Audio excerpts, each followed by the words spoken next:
সীমান্ত নিয়ে আবারও সংঘাতে জড়ালো থাইল্যান্ড এবং কম্বোডিয়া। কম্বোডিয়ার নাগরিকদের উপর থাই পুলিশ কাঁদানে গ্যাস এবং রাবার বুলেট নিক্ষেপ করলে পুরো এলাকায় উত্তেজনা ছড়িয়ে পড়ে। গেল মাসে থাই কর্তৃপক্ষ সাকাওয়ে এলাকায় কাঁটাতারের বেড়া নির্মাণ করে, জানিয়ে কয়েক সপ্তাহ ধরে সীমান্তে বিক্ষোভ করে আসছিল কম্বোডিয়ানরা। দুপক্ষই এলাকাটিকে নিজেদের দাবি করে সংঘাতে জড়ায়।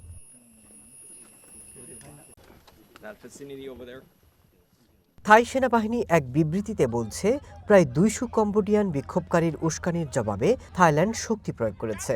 কেউ কেউ থাই কর্মকর্তাদের দিকে লাঠি পাথর নিক্ষেপ করে, যার ফলে অনেকে আহত হয়।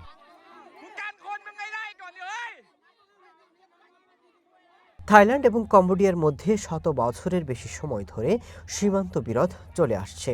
গেল জুলাই মাসে সীমান্ত নিয়ে উত্তেজনা সংঘাতের রূপ নেয়। কয়েক দশকে প্রতিবেশী এ দুদেশের মধ্যে সবচেয়ে ভয়াবহ সংঘর্ষ হয়। এতে অন্তত ৪৮ জন নিহত হয়েছেন।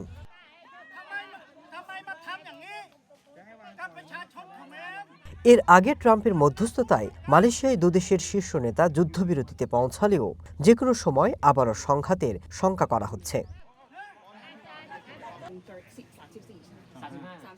রাজনৈতিক বিশ্লেষকদের অনেকের ধারণা, থাইল্যান্ড কম্বোডিয়ার এই বিরোধের পেছনে আড়াল থেকেই খেলছে আমেরিকা এবং China. Masud Rana, one international desk.